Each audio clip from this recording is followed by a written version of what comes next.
Om Namo Bhagavate Vasudevaya. Om Namo Bhagavate Vasudevaya. Om Namo Bhagavate Vasudevaya. Narayana Namaskritya Naram Chaiva Narottamam Devim Saraswatim Vyasam Tato Jayamudire Nasabrayeshu Vajreshu Nityam Bhagavata Sevya Bhavayuttamashloke Bhakti Bhavati Naistiki Krishna Swadamo Bhagavate Pranagana Visa Kalanasya Rishamesha Pranagana Sarvedanta Sarami Sri Bhagavatameshite Sarvasamrita Shukasya Krishna Tuya Bhagavata Vivasarvasraya Pratishloke Pratishaya Dhanartikaya Priyamaya Bhagavata Krishna Shriyanga Jayate Gayanyati Kavirashna Shmavavatam Abran Ki Jai Shmavavatam Ki Jai. This is Saturday Bhagavatam class. What's the date? 22nd. February 22nd, 2025. We're on third Canto Bhagavatam. And chapter 7, I think. So. Yes. Starting a new chapter. Okay. Let's turn to that. Chapter 7. This is questions by Vidura. Who's Vidura meeting? Maitreya. Where? Haridwar. Okay. So why is Vidura inquiring for Maitreya? Krishna told Maitreya to tell his last message to Vidura. Vidura is asking. What's the answer? Why is Vidura asking questions from Maitreya? Uddhava directed Vidura to Maitreya. Uddhava directed Vidura. Why? Uddhava directed Vidura to inquire. Yeah. But why does Maitreya have knowledge? Krishna gave in Prabhas Akshata. Because when Krishna spoke 11th canto to Uddhava, he also spoke 11th canto to Maitreya. And that's Kata, Hari Kata spoken by Krishna, was at the end of his Prakat Lila outside of Dwarka and Prabhasa Kshetra. So there, Maitreya was there and Uddhava was there. So Uddhava received what is called Uddhava Gita, which is the teachings of Krishna to Uddhava in 11th Canto Bhagavatam. Very important teachings on Sambandha, Avideya, Prayojana, Bhakti Sadhana. So let's look at chapter 7. Verse number 2, the significant point here in this word. Read the verse number 2. Vidura vacha brahman katam bhagavatas chinmatrasya vikarina lilaya vapu yujyeran lilaya vapi yujyeran nirgunasya gunakriya. Vidura said, O Brahmana, how is it possible that Krishna, who is spiritual without change and beyond the gunas, becomes connected with karma and gunas? So in the commentary, Krishna Chakravarti Thakur, because the word is Bhagavan, it says Brahman Katam Bhagavatas. So he just gives an elaborate definition of what the word Bhagavan means. He says Bhagavan means one who has bhagas or qualities, spiritual qualities. And he gives the verse reference from where, I don't know. He says Jnana Shakti Balaishwarya Virya Tejam Sheshata Bhagavat Shabda Vachyani Vinahayar Gunadavir. The word Bhagavan means to possess unlimited knowledge, sense power, bodily strength, the power of control, influence and beauty, without any contact of modes of nature. The qualities of Bhaga are spiritual. They're not transformations of gunas. Like all the qualities that we have as human beings or devatas or transformations of tamagun, rajagun, or sattvagun. But the qualities of Bhagavan are called as Srup Lakshana, the chief qualities, and all spiritual. That's the point of that verse, that's the key point there. Now we go on to verse number 9. Read the verse number 9.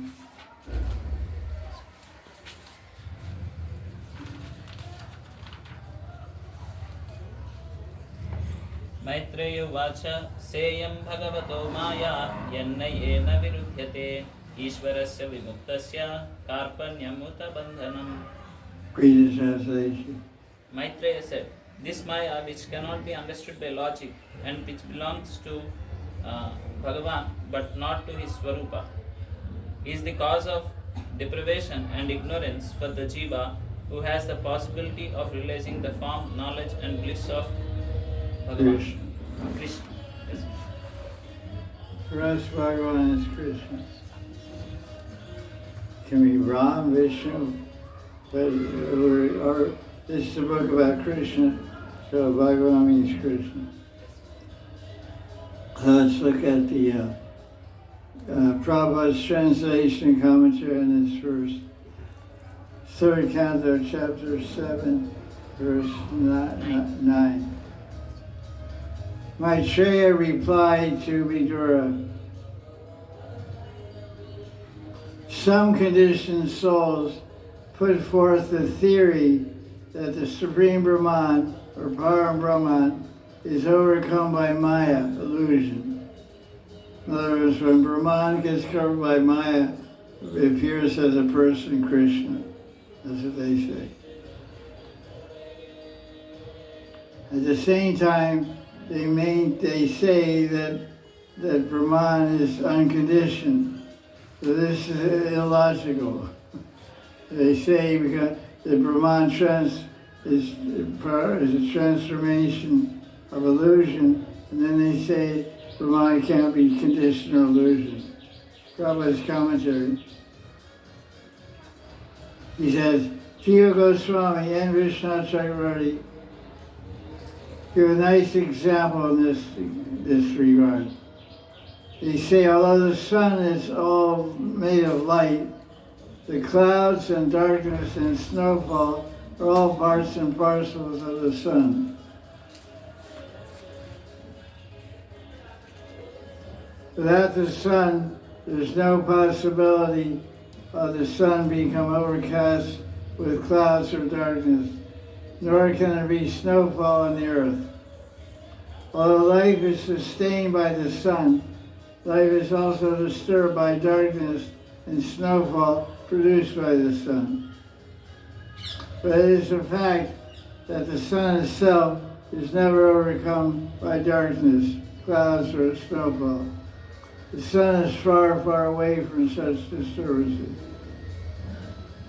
Those who are ignorant say the sun is covered by a cloud or by darkness. In other words, in this analogy, the sun is what? Krishna. Brahman or Krishna. So Brahman is not overcome or covered by Maya, which is a product of Brahman. Just like the sun is not overcome or removed or disappears when clouds appear or snowfall or darkness. It's our vision that's missing. The sun is shining with all its glories, unaffected by darkness or nighttime or clouds or snowfall. That's basically the analogy.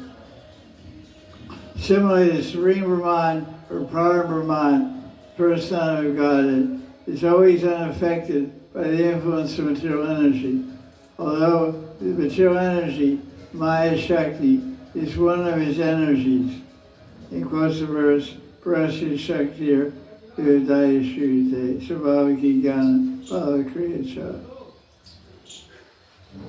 So to say that Krishna becomes overpowered by Maya, that's Maya. that's illusion itself. That's not the truth. So that's basically. In the commentary here we have this bonus translation of the same commentary.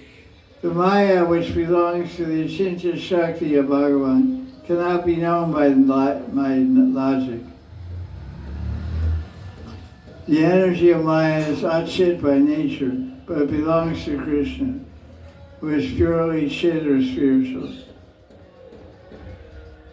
So it's like, gunas like sattva gun, rajagun, tattva gun also belong to Krishna. But Bhagavan in his Swarup is without these gunas. Similarly, the sun, although pure light, possesses clouds, darkness, and snow, which are unfavorable to the light or fire. Just as water arises from the sun and enters the sun, and just as animals and plants arise from the earth and enter the earth, the world is made of gunas which arise from Krishna and enter into him. Means that pralaya. Page 161, commentary. The jivas have the capacity for realizing Bhagavan Sri Krishna. The jivas have the capacity for realizing their own form of knowledge and bliss. In other words, we have the capacity to gain knowledge and become blissful, but it's not not happening now. We're covered in ignorance and we're suffering. However, now the jiva is in a state of bondage because of Maya, which means avidya, ignorance, is a function of Maya. So your ignorance, although they have a phrase in the modern world, ignorance is bliss. Ignorance is not bliss, ignorance is misery. So the ignorance of your spiritual identity and ignorance of God is a source of misery and different degrees of unhappiness. Because of the jiva's association with beginningless ignorance, the jiva forgets his knowledge and bliss, identifies with the body and the qualities of the body. So, we forget, in other words, eternally we've been in ignorance, and eternally we've been miserable. But we have the potential to gain knowledge and to become blissful. We surrender to Bhagavan, engage in devotional service. But if that doesn't happen, then we remain in ignorance and misery forever. Page 163.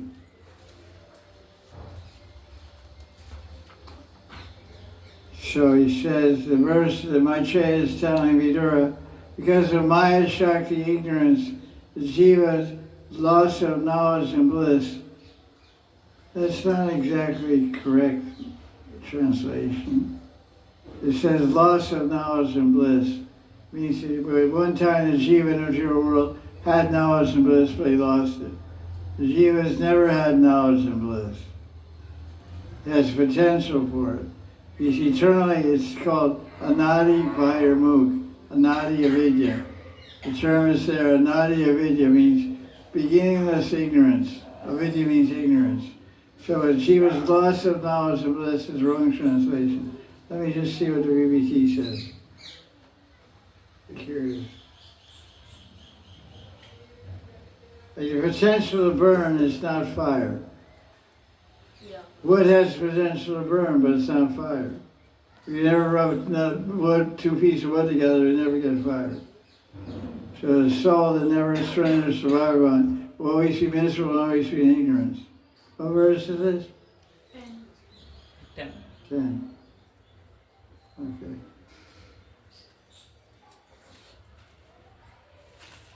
The translations, every word of the Bhagavatam is important to understand.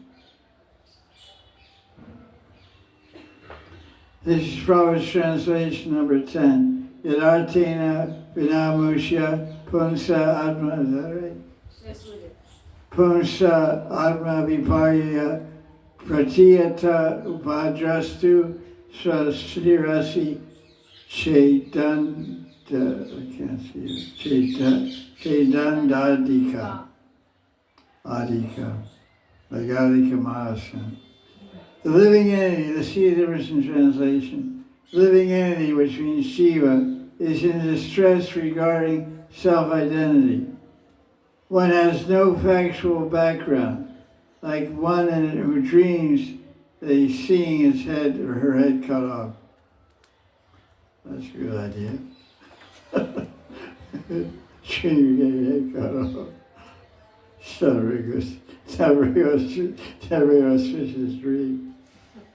That's the kind of dreams Kansa had before Krishna came and killed him. He had dreams, he saw himself headless in a dream. He saw himself riding backwards on a donkey. Naked. He was naked, covered with mustard oil. Maybe he has a Bengali massage wall or something. It could be sesame oil. But mustard oil, naked, riding backwards through Main Street of Mathura on a donkey. That's not auspicious. Don't even think about it. You have any ideas for taking a donkey ride through Mathura? So, okay. A commentary. There's no cause and no purpose for the jiva being in beginningless Maya. Because everyone always says, why do we turn away from Krishna? Why do we come here? Why are we suffering? There's no answer why. It's just the way it is forever. There wasn't a cause. It wasn't this happened, that caused that. That's the way it's been eternally. Even Krishna doesn't know the answer. You ask me, you say, that's the way it is. Do you make it? Well, I didn't make it. It's beyond me. So now this word in the verse of Artha. We have Dharma, Kamoksha. What does the word Artha mean? Art means wealth. Art means value. Art means objective. You can see in the commentary. Art means object of senses, wealth, cause, a thing, a meaning of a word. Like we say, mantra artha. What does that mean, mantra artha? Meaning of the mantra. So when do you have that experience? The Diksha. The Guru tells us the meaning of the Diksha mantra to meditate on. Mantra artha chintana. Mantra artha chintana. You should chintan, you should think and meditate upon the meaning of the mantra. They probably give a meaning of the Maha Mantra. O Hare, O Radharani, O energy of the Lord, O energy of Krishna, please engage me in the service of Krishna. Hare Krishna, Hare Ram. So that's called mantra art, meaning of the mantra. So it means meaning of a word, prevention and goal. So then he gives an analogy, you're dreaming and you see your head gets cut off, but fortunately it's still there when you wake up. Unless you do time travel or something like that. Go back to the French Revolution, get your head in a guillotine. Though his head is intact in a dream state, he experiences his head is gone. Where did my head go? You lost your head, man. Although the jiva does not have a destruction of knowledge and bliss, in a state of ignorance, one perceives destruction. So, okay, let's keep going on here. There's all kinds of philosophy here. Maitreya is answering the question. Text 12, read Sanskrit. Savai nivrutti dharmena vasudevanukampaya bhagavad bhakti yogena tirodhate shaneriha. Shaneriha.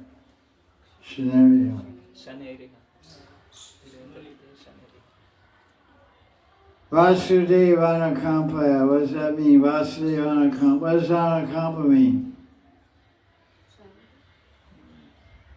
Very common word. Means compassion, mercy. Commentary. How can the jiva be delivered? That's so auspicious. It's called Godwani or something. Godwani, I guess. Sound of the cows. Very auspicious sound. Especially in daytime. And by bhakti, one can get free from ignorance. Confirmed. Okay, that's basically what that verse says. Now look at the commentary on verse 13. According to bhakti, which is performed with the senses like eye, ear, nose, tongue, skin, and mind, they become Bhakti involves being attracted to the beauty and qualities of Krishna with one's eyes, ears, nose, skin, tongue, and mind. One will become completely absorbed in the beauty, voice, fragrance, softness of the body, sweetness, and cleverness of Krishna, and no longer desire to experience material form, sound, smell, touch, taste, and thoughts. When this happens, suffering will be destroyed. How is Krishna described in this verse 13? He who witnesses the devotee. He's a upadrasta, he's a drastriyatmani. He glances upon the devotee with mercy. What's the Sanskrit for that?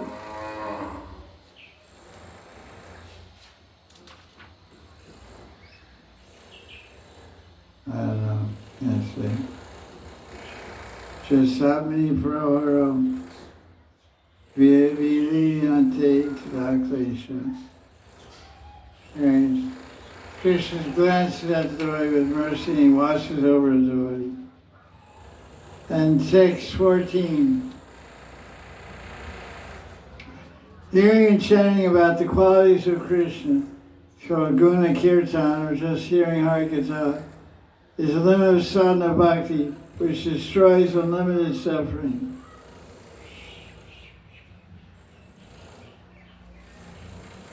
Just by hearing, and much more is attained by serving the lotus feet of the Krishna, and directly serving him in the state of Bhava Bhakti. Commentary. Sadhana Bhakti destroys ignorance.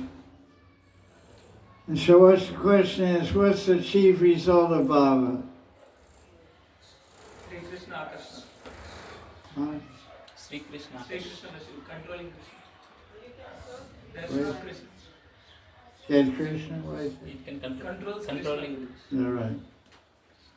What's, so you guys agree? Yes. You also can read 167. The chief result, what does rati mean? Rati means love. Okay. Is controlling Krishna. Why do you want to do that? What's the answer? Gurudev, Why do you want to control Krishna? it happens automatically. That was so that's a great answer. Okay, text 19.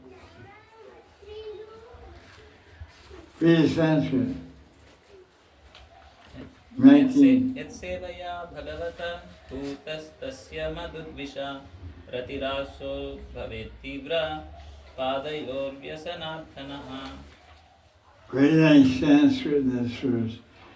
By Vaishnava Seva, intense rasa bhava bhakti to Krishna, who is fixed in one form and destroys obstacles for the devotee, appears, and destruction of material suffering then takes place. By Seva to the Vaishnava Seva, the rasa bhava bhakti arises for Krishna. Bhava Bhakti in this verse is called Tivra, which means sharp because of its sweetness. It suppresses all other types of material or spiritual sweetness. So Bhava Bhakti causes one to become unaware of everything else. That's a good thing. May we attain Bhava as soon as possible. Husbands will become clearly unaware of wives, and wives will become clearly unaware of husbands, and devotees become clearly unaware of their enemies, and unaware of their expenses and their bills. They'll just be floating in bliss. Padam padam, now what is it? Anandam buddhi vardhanam, prati padam purnamitas swadhanam. Step after step, be bhavam buddhi, floating in an ocean of bhava. Surely don't know anything about anything else. Good deal. Prabhupada's translation. I love this verse, it's such nice Sanskrit. Yat sevaya bhagavata kutastasya madhudrisha ratiraso bhavet tibra padayor vyasanardana vyasana ardana. By stirring the feet of the Guru, one is enabled to develop transcendental ecstasy in Krishna's service.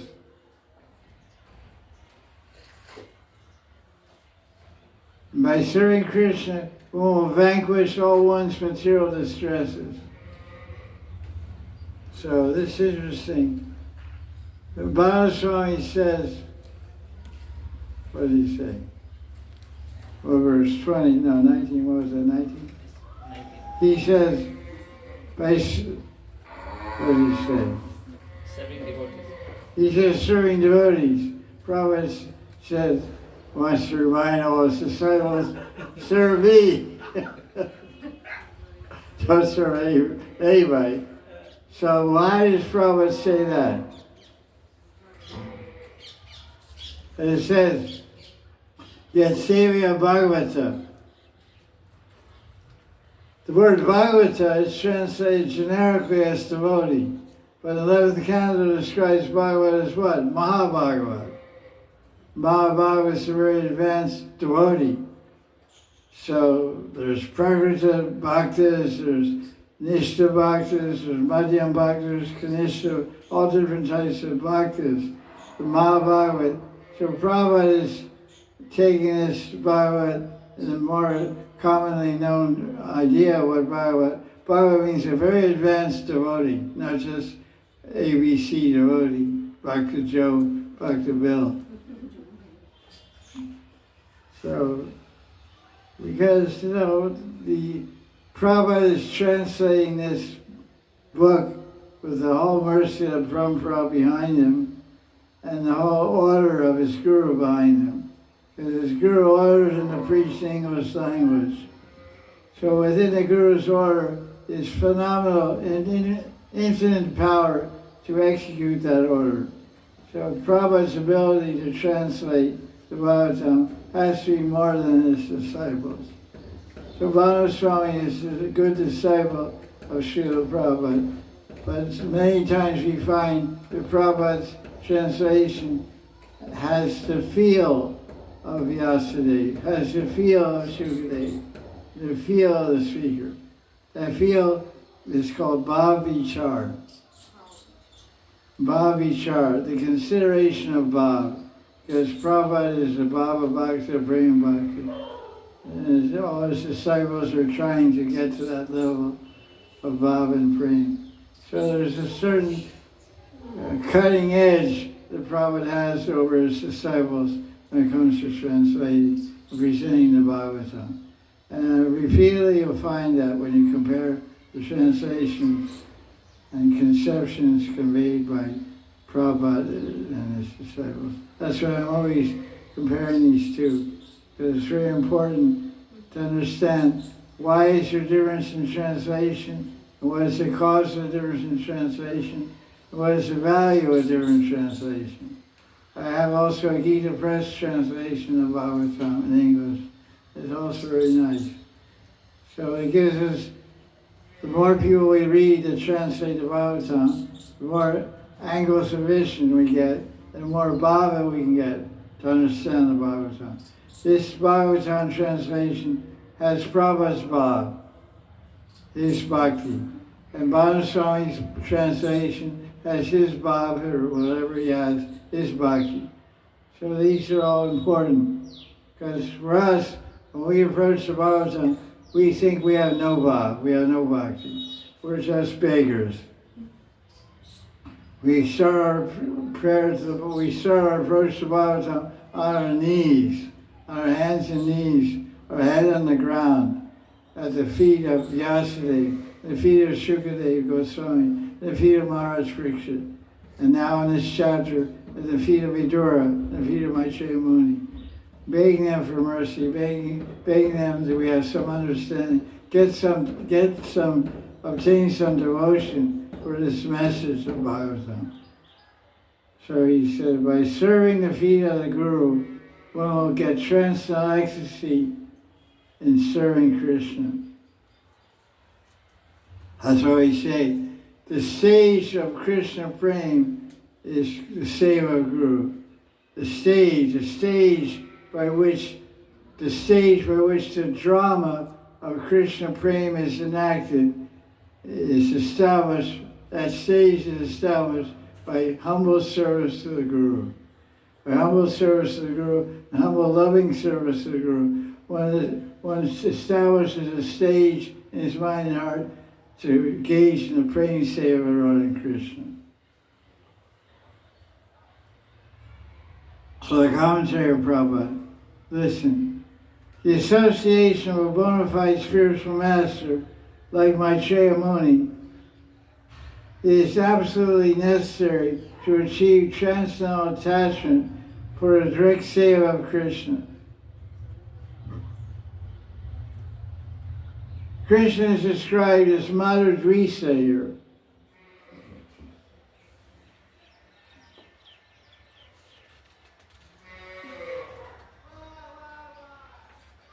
Which the word means, Maharaj, that Krishna is the enemy of the sufferings of his devotee.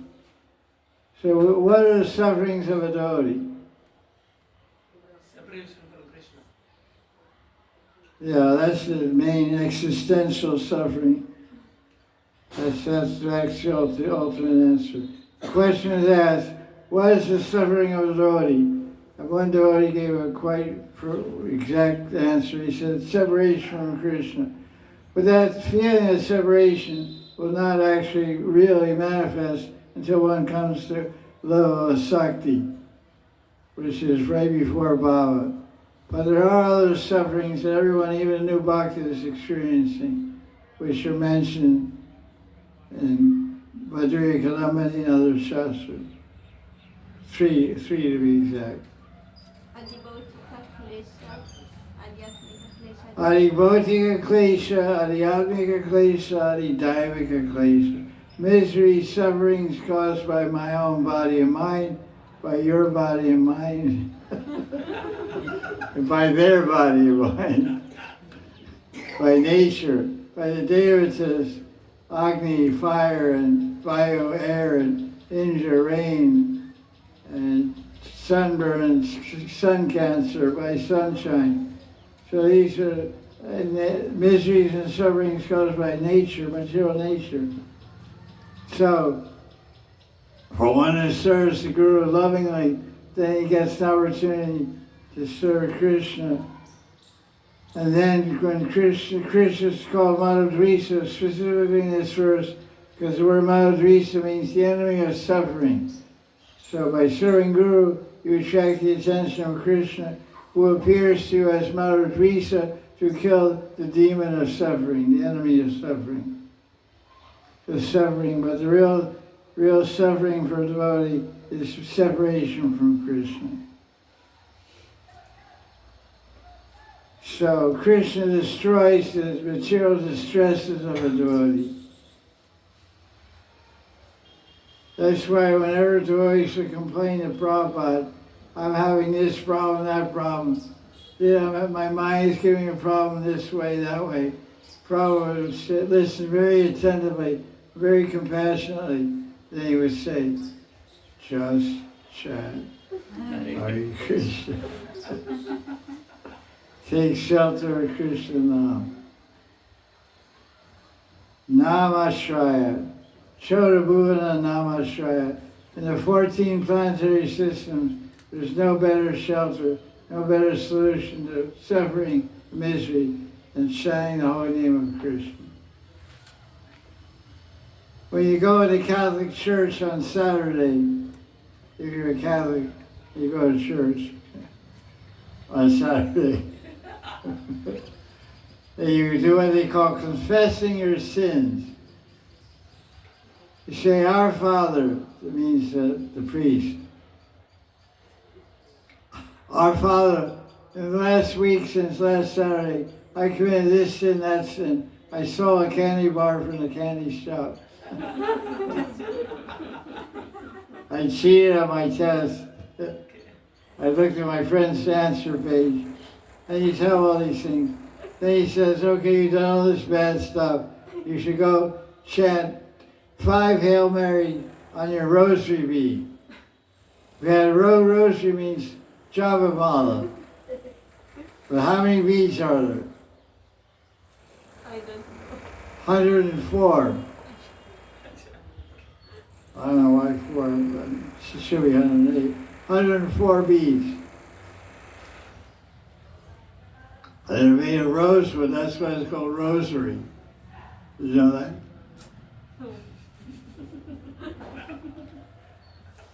They're made of rosewood. So you chant 4 Hail Mary prayers and 10 Our Father prayers. So, Prabhupada gave us the answer when devotee complained about the misery and difficulty. He said, chant 4 rounds of japa. Go chant 60 rounds. Okay, what verse was that? That was 19. Okay, look at verse 20. You read that Sanskrit. Durapahi alpatapasa seva vaikunthavatmasu yatropagiyate nityam deva devo janardanaha.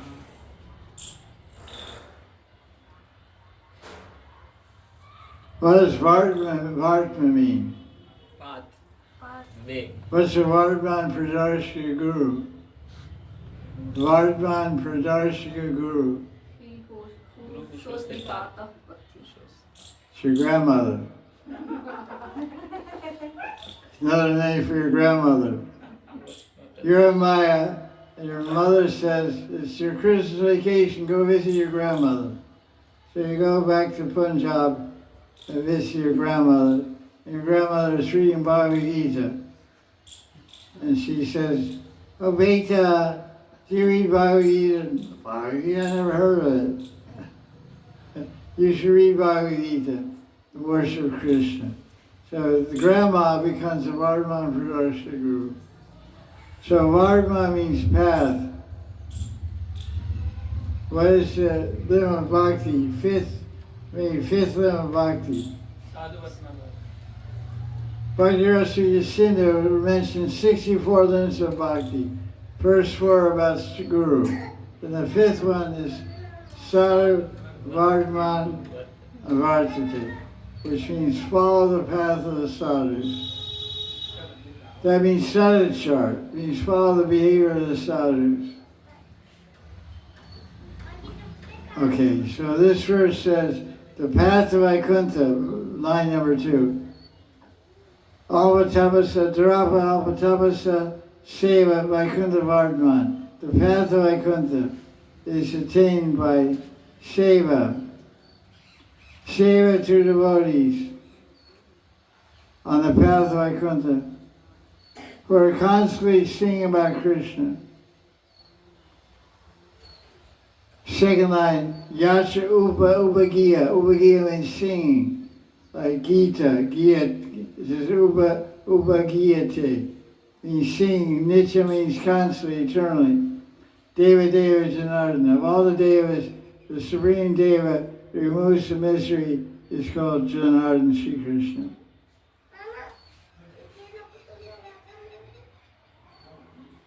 So he's saying, Vaishramani is saying, it's very rare to get the opportunity to serve Vaishnavas. Very rare. Alpa tapasa. The commentary says the same thing. Service to great devotees is very rare. Although Maitreya is saying you have to do some austerity, even with a little tapa. Alpa means a little bit. Like when you're in Bengali, when they serve you food, and they want to give you more, you say alpa. Alpa Bengali is Sanskrit, because Bengali is very much like Sanskrit. So alpa means, in Hindi you say idna, a little bit idna. They say alpa. Alpa top means little, alpa kir. No, not alpa kir, jana kir. Cook kir. We don't say little sweet rice, they say lots of sweet rice. So it's very rare to get the opportunity to serve Vaishnavas. Okay, let's keep going on. Oh, I don't know. Adjust the recording line. The recording line was high, it should be 37. I was recording audio. I was recording some other lectures, some of the other stuff. Text 26. So Vidura is asking many questions. The whole chapter is called Vidura Prashna, questions by Vidura to Guru Maitreya. So he describes, please tell me about the planetary systems, please tell me about devatas, humans, animals, birds, bees, the whole deal, you know. What's going on is, in other words, tell me about the world. Tell me about reality. Human society, varnashram, dharma, kamoksha, all this kind of stuff. Now, text 36, read the Sanskrit. Anugratanam sishyanam putranam cha dvijottama anaprustam apibhruyur guravodina vatsala. So, though not asked, the gurus who are concerned for suffering teach what is necessary to their obedient students and sons. Shishya and Putra. Anaprishta, not aprishta, they're not asked. Dina Vatsala. Vatsala means out of motherly affection.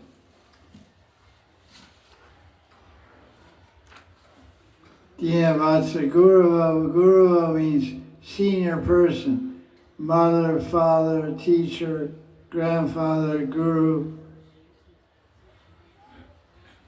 Out of Vatsaya, out of affection, they will teach. That's nice. Let me see what verse number is that? 36. 36. Let's see what VBT says about that. 34.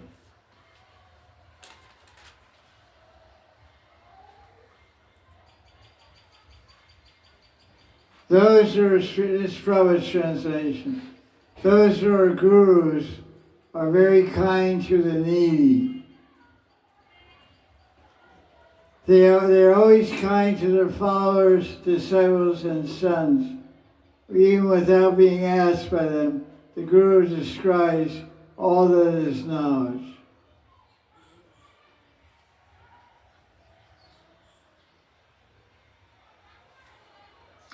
There are many subjects to be learned from the Guru.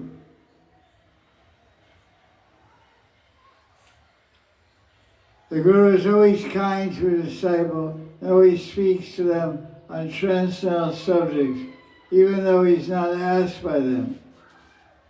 This is the nature of Guru. We do appeal to Maitreya Muni to speak on subjects about which he might not have asked. Okay. Now look at 639, Sanskrit. निमित्तानि च तस्यैह प्रोक्तान् अनघा सूरिभिः स्वतो ज्ञानं कुतः पुंसां भक्तिर्वैराग्यमेव वा.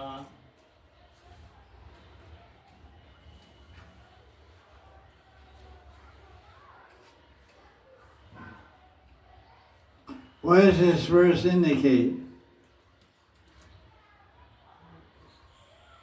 Because of knowledge. Humility. Can we achieve on our own, or do we require Guru? Just read the last line of the commentary. That's the answer. Indicates that without Guru, knowledge is impossible. This verse, 3rd Canto, chapter 7, verse 39, indicates without Guru, knowledge is impossible. What is the meaning of knowledge? Transcendental knowledge, knowledge of Krishna. Knowledge of Krishna, transcendental knowledge. The meaning of knowledge is moksha. Transcendental wisdom will enable one to get moksha, freedom from birth and death. So that knowledge of transcendence and that ability to absorb that knowledge and the ability to realize that knowledge and the ability to get the fruit of that knowledge only comes by surrendering to Guru. You can get the books on your own, you can study, but you won't get the ability to absorb those books on your own. You won't get the ability to get the fruit of that knowledge on your own. The ability to absorb the teaching, to follow the teaching, get the fruit of the teaching. This is the invisible transmission that comes from the Guru. That's why Krishna stresses in every shastra, surrender to Guru. Chapter 4, Gita, verse 34. तद्विद्धिप्रणिपातेन परिप्रश्नेन सेवया उपदेक्ष्यन्ति ते ज्ञानं ज्ञानिनस्तत्त्वदर्शिनः. This is the thing. The knowledge is only one part of it. There's 4 aspects of knowledge. The ability to receive the knowledge, to think about the knowledge, follow the knowledge, and attain the fruit of the knowledge. All those things are not available in the book. It only comes from Guru. And it comes from Guru by surrendering, by serving. Humble service, pranipatena, falling like a stick in front of the Guru. Pranipatena means lying like a stick. Dandavat. Not you fold your hands and say Dandavat Guru. You lie on the ground.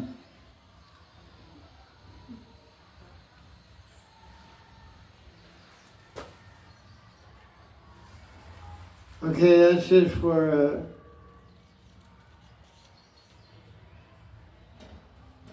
oh, this is nice. This is nice verse.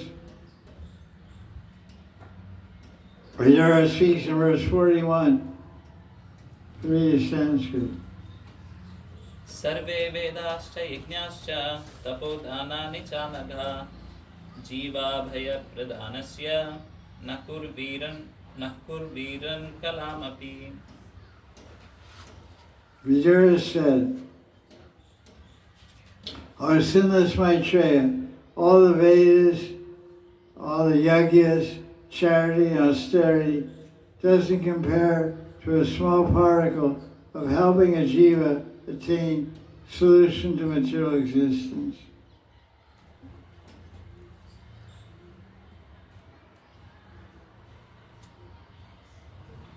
So this verse, what does this verse indicate?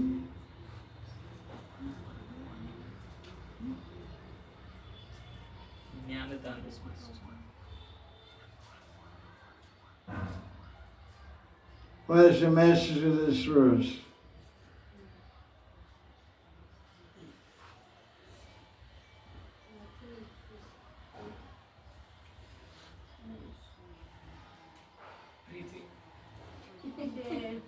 What did you say, Glenn? Preaching. Preaching.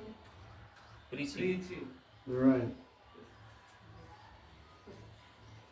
You see it? Benefits of preaching. In the Shastras, what is it defined as the greatest charity? Transcendental knowledge. Distributing. Param Dhanam, what is it? Vidyadana. Vidyadana. Vidyadanam Param Dhanam. Yes, Vidyadanam Param Dhanam. The greatest charity is giving transcendental wisdom, because transcendental wisdom will give moksha, which we already talked about 5 minutes ago. So all these other things are good. Performing austerity is good for you and also for the world. And doing yajnas are good for the environment and purify the environment. And satisfy devatas, so you get good weather, good crops, many things. Studying Vedas. Giving charity is purifies your wealth and helps a lot of people, building schools and hospitals, etc. But it's like a piece of dust.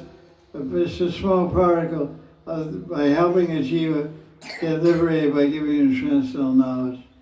So this is a great encouragement for anyone who's translating books into Italian or Russian, or preaching videos or audios, and helping anybody in any way by giving them some Krishna Bhakti. This is a great thing, great activity. Better than any kind of charity or sacrifice or yajnas or Vedic, this and that. So chapter 8 of the 3rd Canto, Bhagavatam, talks about Brahma sees. Who does he see? What form of Krishna does he see? Krishna. This is Krishna. For this chapter, of course, Brahma sees Krishna, Vrindavan, Krishna, Vrindavan. What's this chapter talk about? Garbhodakshay Vishnu. He's the guy with the lotus coming out of his navel. In case you're wondering how to identify the Vishnu. But in commentary, Krishna Chakravarti says Brahma saw Krishna only. Yeah, that's right. That's interesting. I guess he saw Vishnu as Krishna. Just like one worships Shalagram or Vishnu, but some people see every Shalagram as Krishna. It is also allowed to see. You can see Rishdevata in any Shalagram. Like once I was talking to Indra Das, he was showing me his 5,000 shilas or 3,000. And he had Matsya Avatar and Nrsinga, Ugra Nrsinga, Shant Nrsinga, and Hayagriva. He had so many different avatars, Shalagrams. I said, who are these shilas? He said, they're all Shamasundar. And it looks like Matsya. Has gills on the side, has a mouth. It looks like Nrsinga. No, they're all Shamasundar. Okay. Can't argue. That's also true.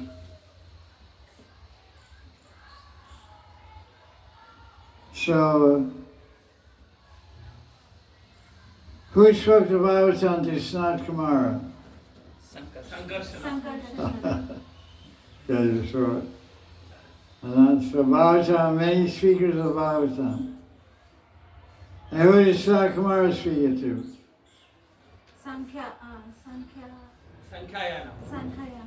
Sankhayana. The sleeping Sankhya philosophy.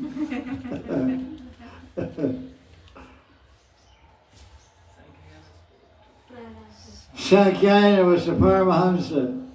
He desired to describe Krishna's power. He spoke this Bhagavatam, Dikya Parampara. Parashar. Father Vyasa. Sankhya. Oh, this went out. I guess the battery went dead or something. Yeah, with my portable speaker above.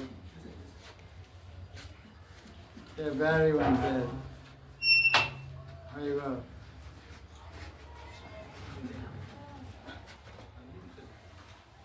Battery's dead.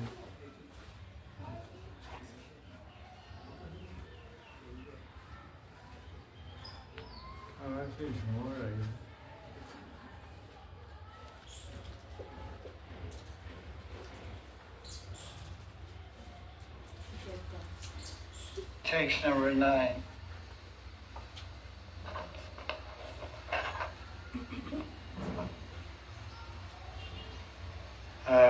Platya Muni spoke this prana to me. Now I'm speaking this Bhagavad prana to you who are faithful and obedient. Text number 11. The subtle bodies of the devatas, men and others in the universe reside within Vishnu's body. Page 189, text 11. What does that mean? At Pralaya, Vishnu takes all jivas. When Vishnu inhales and all the jivas go inside his body, what goes inside the body? Sukshma The subtle body. What is it made of? Ahankara, mind intelligence. mind and buddhi. Yeah. Man, Buddhi, Ahankara. So the millions and billions of living entities in the body of Mahavishnu waiting to get an external body to express their karmas from the previous manifestation. Bhuta, what's that verse? Bhuta, Pralaya. Say it. It's last line of this. Okay, look it up. 8th chapter.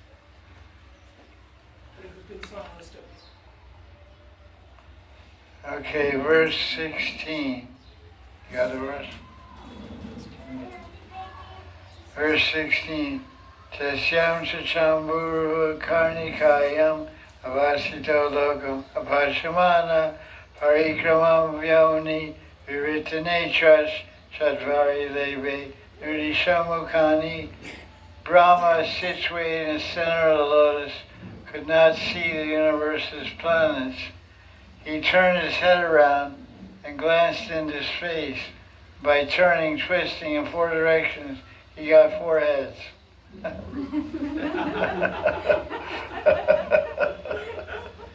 That's kind of funny.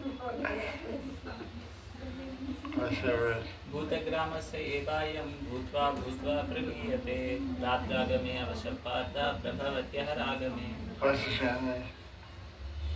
Again and again, when Brahma's day arrives, all living entities come into being, and with the arrival of Brahma's night, they are helplessly annihilated. Okay. So that's if you want to know how Brahma got 4 heads, like some of your kid will grow up and AK will say, Daddy, who's this guy with 4 heads? How he got 4 heads? Well, he looked north, he got 1 head. He looked east, he got a 2nd head. He looked south, he got a 3rd head. He went west, he got a 4th head. So that's how that, that's an interesting explanation. Now text 21.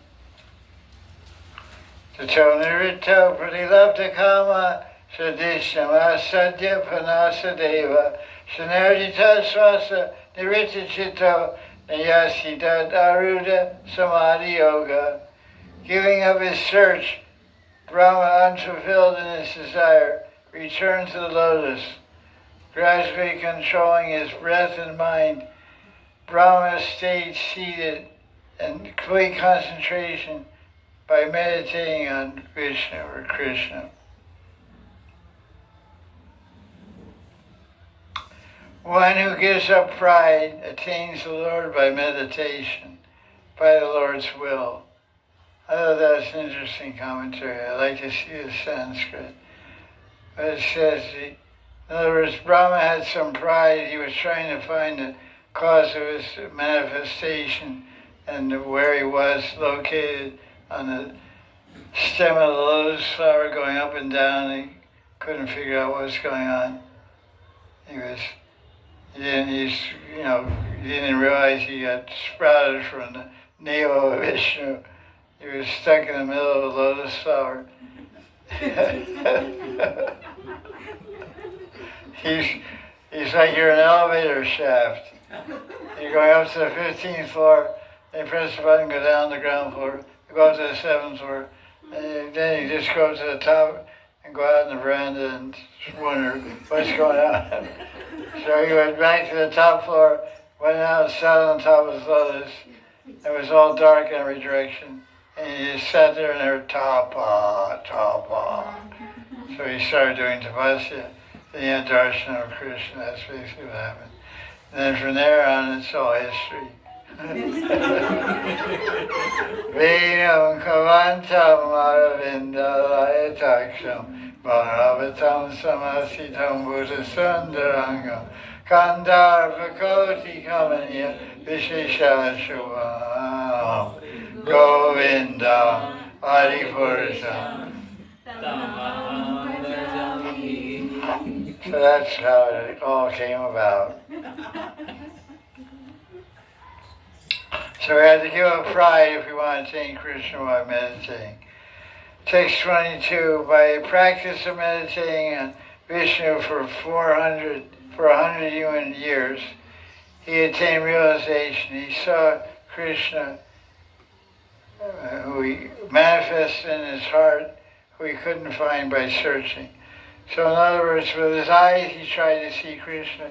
He couldn't see Krishna, so he meditated and he saw Krishna in his heart. He saw the Nantashesh, that's what it said. Then event somehow along the line, Nantashesh became Krishna. Because the commentary, verse 26, because there it says that he saw Bhagavan sleeping on Sheshanag, so that's Narayan. So Narayan becomes Krishna, Krishna becomes Narayan, so that's how it works. Verse 26, he saw Krishna in Sribhanga form with one foot up. Which foot is up? So we say thumbs up, right? But Krishna is foot up. Which foot? Right. Right foot. So that's what he saw. His toes of his right foot were like beautiful petals of the lotus blooming in the moon rays of his toenails. So his shiny toenails are like moons.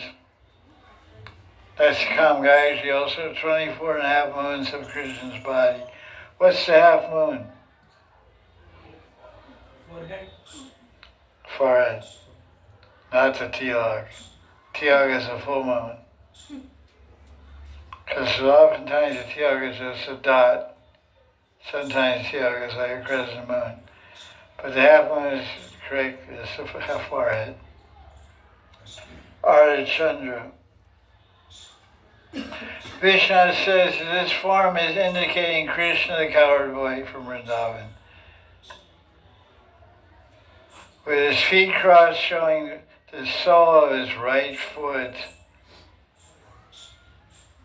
What's astonishing about this verse?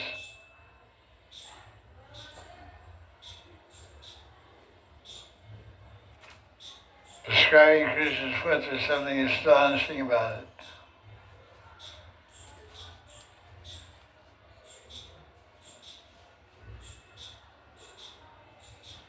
The lotus, Light instead of sunlight. yeah. The lotus says, look at the verse, says, his feet are like lotuses, his toes are like lotus petals blossoming in moon rays. What happens when the sun goes down? The lotus closes. Lotus doesn't blossom, it closes. What is another name for a sun planet? Sun planet. Padma Bandhu. Padma Bandhu means friend of the lotus. Because when the lotus comes, the sun comes out, the lotus is so happy. Because it's also called Padmapati. The sun is called Padmapati in Sanskrit poetry. He's the husband of the lotus. Sense is very amazing language, very cool language, where it describes reality, very scientific, exacting, and sweet also.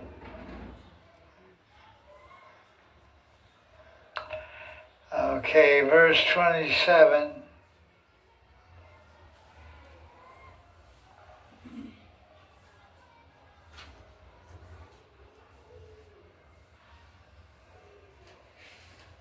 So Krishna removes the suffering of devotees by his attractive eyebrows. In other words, he glances. Commentary: Krishna returns the worship of devotees by worshiping them, by showing his beautiful face. We have this Facebook page or WhatsApp page, I don't know what it is, WhatsApp or something, of Sachinandan called Vrindavan or something like that. He's always showing us the face of Radha Raman and Radha Vallabha and Radha Govinda. And of course ISKCON. You have to do that because otherwise you lose your life members. That's for business purposes. Because, everyone's heart and soul is ISKCON Vrindavan, which is okay. But I'm good enough with Radha Raman and Radha Govinda myself. But I understand what's going on there. There's Mayapur and Vrindavan. So he's a very smart person, the Brahmin. He knows how to maintain his fan base. Okay, good deal. When I look at that page, I skip over those, personally. I look at Radha Raman, because I go by my ruchi, my bhav. I have great love for Radha Raman and Radha Vallabha and Radha Govinda. And Radha Hashem, okay, they're beautiful deities, I agree, but I don't have my heart there. Because I lived 3 years in Vrindavan, so I was always seeing Radha Vallabha every day. And Radha Govinda, I walked to Radha Govinda every day also. Because the majority was interviewed for the Amrita Prabhupada's biography, and he told Prabhupada used to come to that Govindaji temple every day from Radha Damodar temple and would dance there alone in the morning time before Bhog offering, about 10:30 in the morning, 11:15. He would chant prayers from Brahma Samhita. So when I lived 3 years in Prabhupada's kitchen, and I went every day to Radha Govinda and chanted prayers from Brahma Samhita and danced in memory of Prabhupada. So that's, of course, then is Pratibhu Murti, expanded Murti, original Govinda, moves over to Jaipur. He's shown every day on that Facebook page, or WhatsApp page. So Vishwanath says that devotees worship Krishna and Krishna worships the devotees. So Krishna's smile destroys the suffering of devotees, and also the suffering of longing to see Krishna. So the smile of the devotee of Krishna is great solace for the devotee. Okay, can you hear me? Yeah. So let's go on. Every Murti of Krishna has a different smile. That's very interesting. And the smile, that particular smile that Murti shows is for those bhaktas. So Radha Raman bhaktas, Krishna shows the Radha Raman smile. For Bhangi Vihari devotees, Bhangi Vihari shows a Bhangi Vihari smile. For Radha Govinda devotees, Radha Govinda Dev shows the Govinda Dev smile. So they're all different. So, like somebody came to saw my Giraj, why don't you have eyes on him? He has eyes. He doesn't have Do you have to, if you have a baby, you have to put eyes on top of his eyes? Yeah. Your baby comes with eyes when he's born. So when yours has eyes without putting eyes on top of his eyes. He has 2 eyes. You want to make him have 4 eyes? That's what we called, when I was in grammar school, we used to call people wearing glasses 4 eyes. 2 eyes and two lenses of glasses. It was a way of making fun of your friend. It's a typical envious joke type thing. Hey, 4-eyed freak, man. You're a 4-eyed freak. 2 eyes plus 2 eyes of glasses. It's a way to insult your friend and laugh at your friend. That's what the material life is about. Make fun of your friend and laugh at him. And that's what you call friend. Instead of management, employees like it when you laugh with them, but not laugh at them.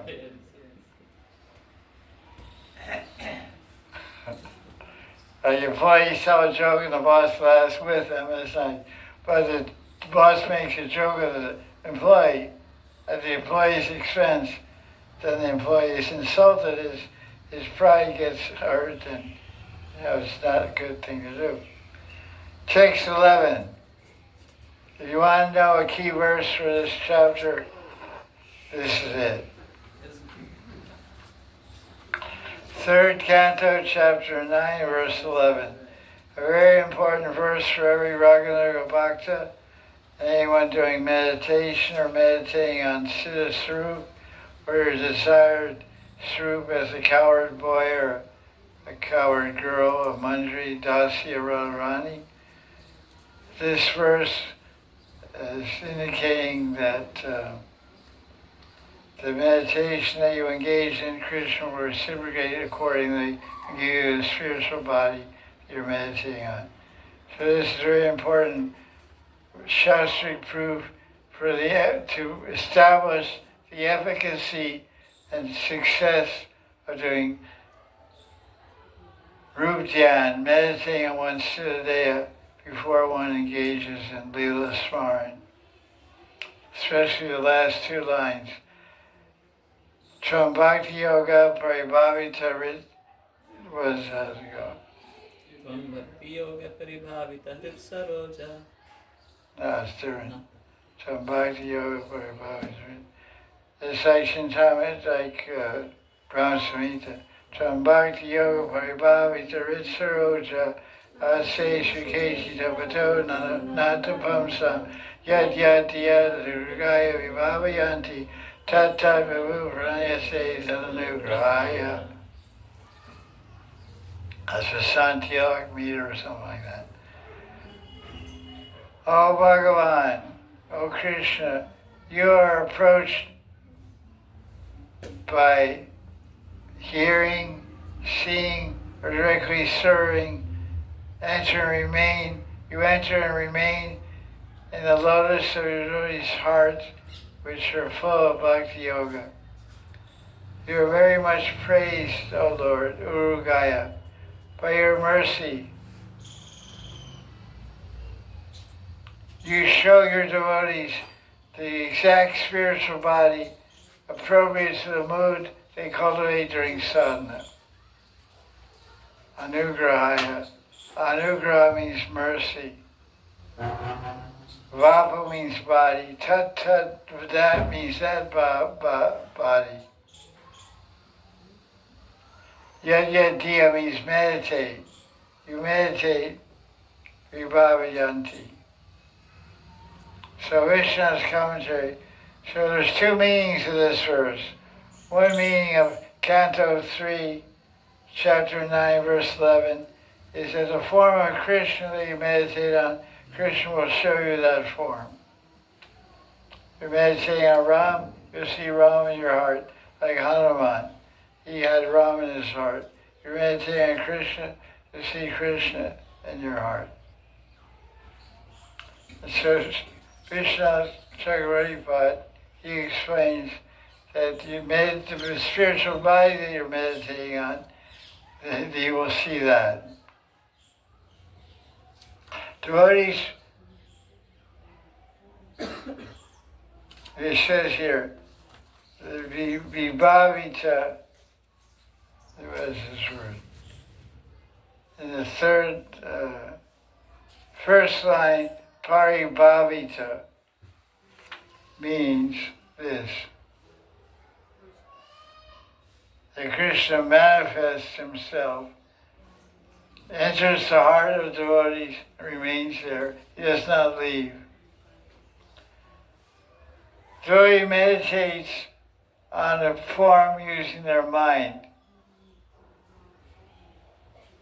So Krishna reveals that specific form we're meditating on, that form will be revealed to the devotee. And Vishnu says, during sadhana, devotees concentrate on their individual spiritual form according to their mood of love. And you have them attain this spiritual body. Pranayase means attain. So this verse is often cited by Anandas Babaji in his books, by other acharyas. Based on Chakravarti's commentary, that the spirit siddha you're meditating on, Krishna will manifest that to you.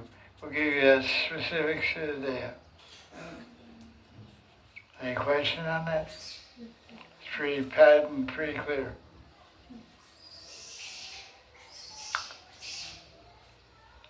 In text 12, chapter 9, Krishna, his commentary is very interesting.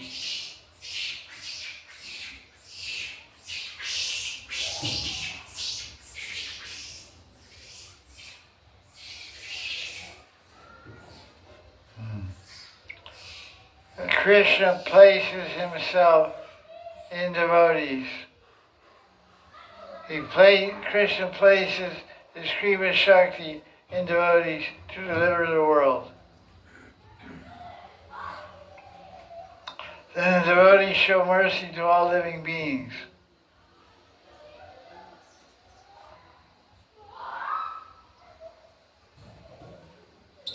Interesting. Okay, text 14.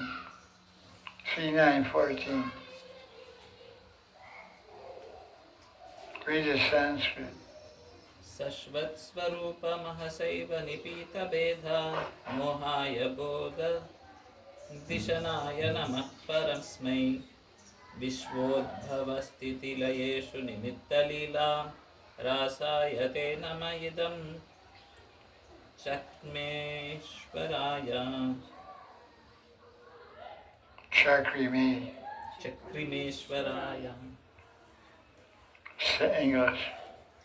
I offer respects to Supreme Brahman, which destroys ignorance by its eternal effulgence of consciousness and gives intelligence by its realization. I offer respects to Krishna, who enjoys with Maya by his glance for creating, maintaining and destroying the universe. So in this verse you have Vishvodbhava Sthiti Layeshu Lila Rasaya. Lila Rasaya. So it's a very formal translation, but in the commentary, Vishwanath gives a very Vrindavan style translation. He said another meaning of this verse is, I offer respects to Krishna, who playfully dances with the gopis in pastimes of Raslila. Lila Ras means Raslila. That's nice. As you see it in commentary. It says Te Nama, last line. Lila Rasaya Te Nama. Our obeisance to that Krishna who playfully dances with the gopis. Lila means play.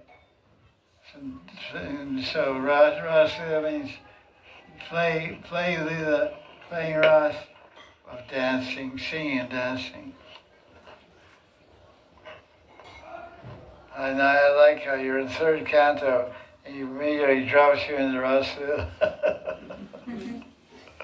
Rasa is a long way away in 10th Canto, chapter 29 through 33. Vishnu doesn't want us to lose sight of the goal. Hey, wake up, remember, don't get lost in this universal form program. Don't get your head in the mud, you know. Keep riding the goal, keep riding the fish, keep riding the 10th Canto.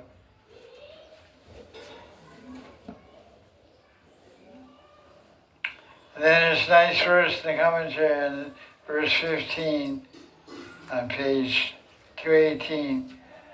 Avatadva vishudyartam yadaha bhagavan ritam brahmane darshayan rupam avyalika pratadrita. Worship by sincere bhakti, revealing its true spiritual form, Krishna spoke Brahma Chatursuki of Bhagavatam, 4 essential slokas, in order to give knowledge about himself. That's a nice verse.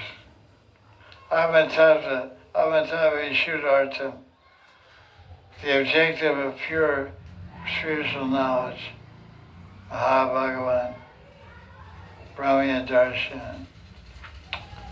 Okay, Brahma's prayers. This is all about Brahma's prayers. So you always a lot of prayers here. You can read the prayers. But these prayers are nice. Actually, I've read articles, I can't remember the details, read articles comparing Brahma Stutia 3rd Canto to Brahma Stutia 10th Canto. So Brahma Stutia 3rd Canto is Brahma in the universe before he visited Vrindavan. When he actually got to Vrindavan, then the Brajavas factor, living in Vrindavan, and by touching the bodies of Brajavasis. How did he touch the bodies of Brajavasis? Right. You remember, right? He stole the cowherd boys and locked them in a cave or something like that. So, by doing that, he touched the bodies of pure Brajavasis, and he got upgraded in his idea. So I read articles that compare Brahma Stuti, the prayers of Brahma in the 3rd Canto, chapter 9, to the prayers of Brahma in 10th Canto, chapter 14. They're very nice prayers in chapter 14, very much rasic. Now we call this Vishru kind of stuff here.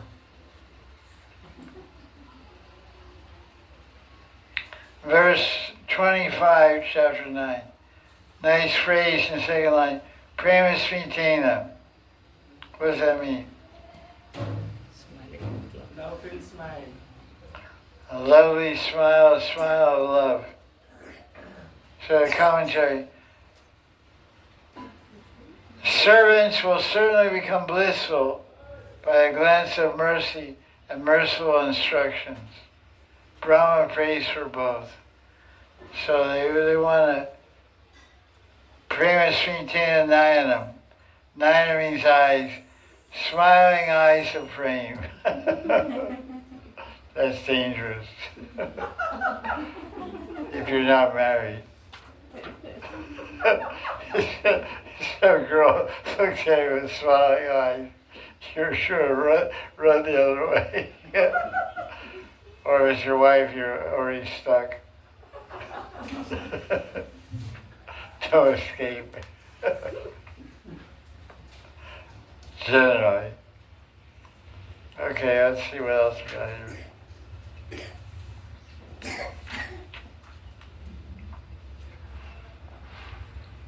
Okay, text 37.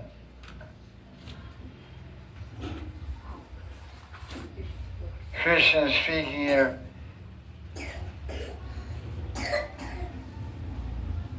That he's saying, Brahma, you were lost, and you were searching for me, you couldn't find me.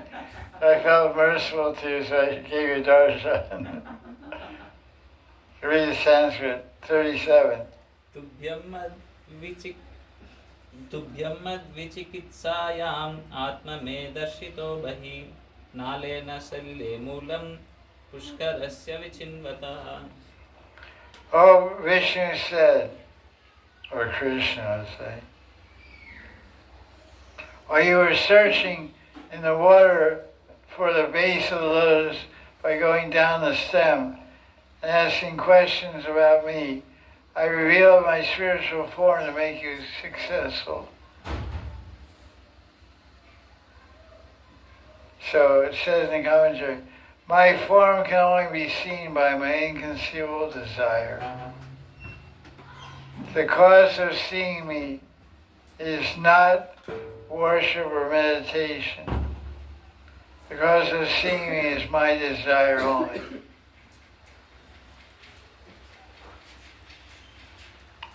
It should be understood that Krishna made this confidential conclusion to Brahma, that he can only be revealed by his sweet will, Yadrichaya.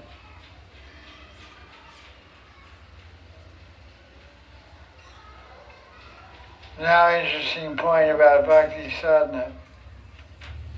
We wrote an article once, who's chanting, me or Krishna?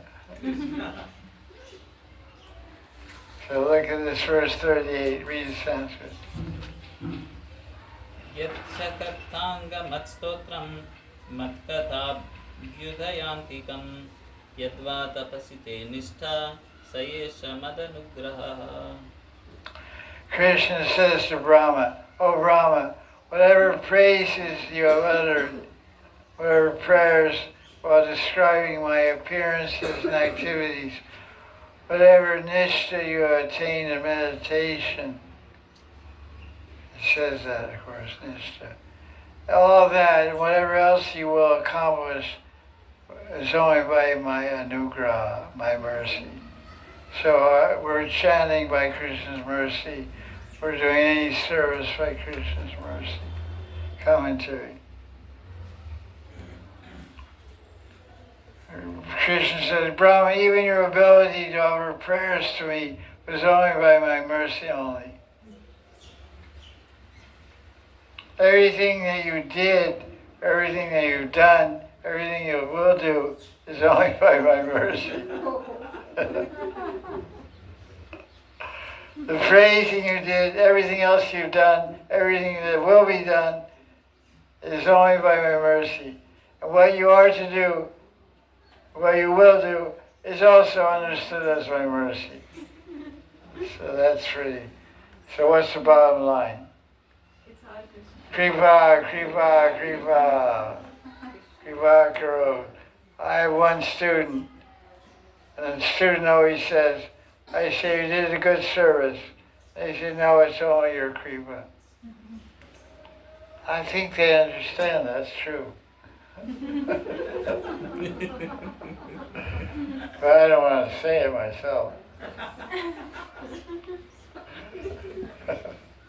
But if they realize that, that's quite good.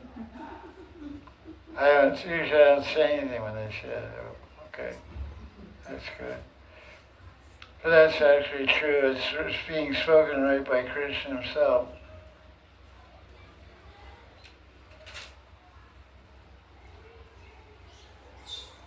This is Prabhupada's translation. What chapter? What chapter? 9. Oh, I got it wrong. Chapter 9. Huh? Yes. What verse? 40. 40? 38. 38. 38. Here's Prabhupada's translation. Vishnu Krishna said, O Brahma, the prayers that you have chanted, praising the glories of my transcendental activities, the penances, the tapa that you have undergone to understand me, and your firm faith in me, all these are by my causeless mercy.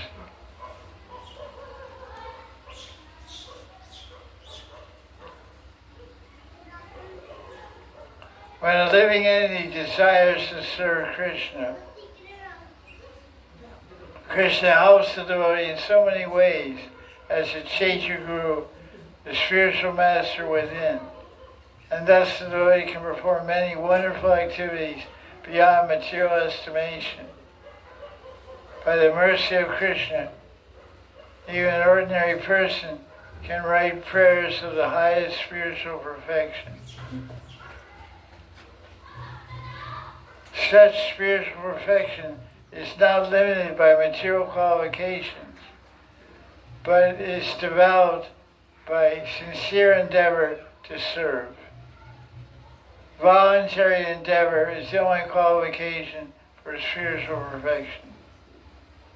That's pretty good. You just have to try.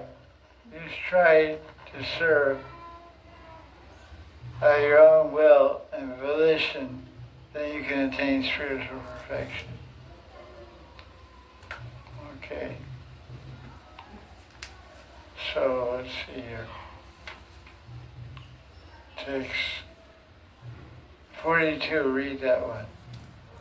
Ahamatmatmanardhatah preshta sanpreyasamapi ato mairatim kuryat dehadiriyat prite priya. Krishna said, O Brahma, I am the soul of all and all living beings. Among all dear things, I am the dearest object to living beings. For this reason, the body and family are dear to a person.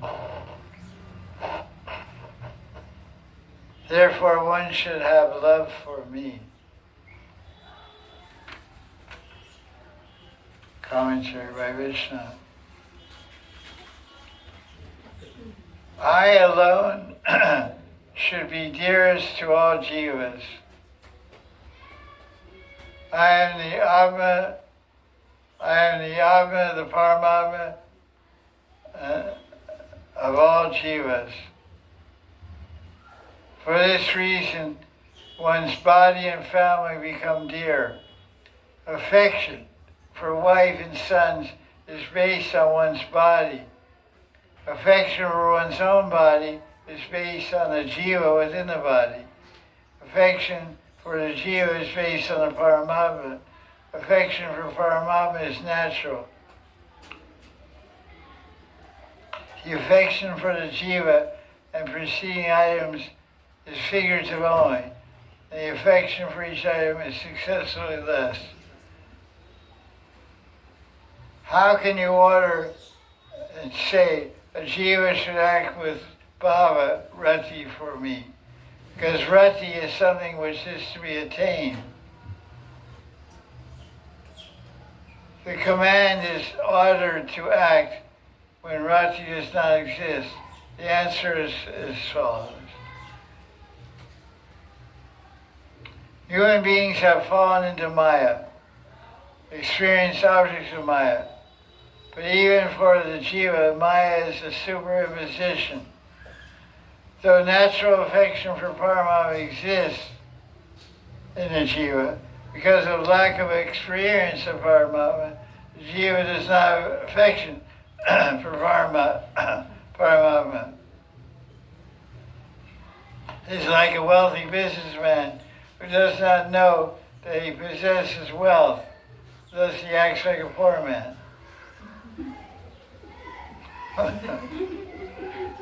Let's go on page 237.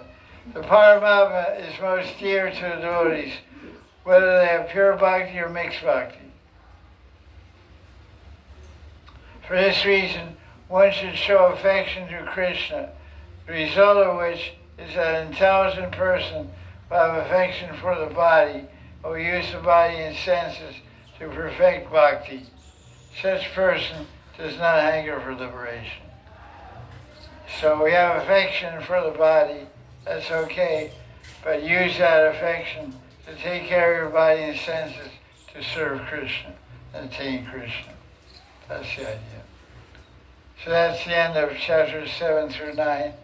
And next Saturday we'll cover chapters 10, 11, 12. You guys gotta read 10, 11, and 12. Please. You'll be quizzed. No, whatever. No. Srimad Bhagavatam ki jai, jai jai Shri Radhe.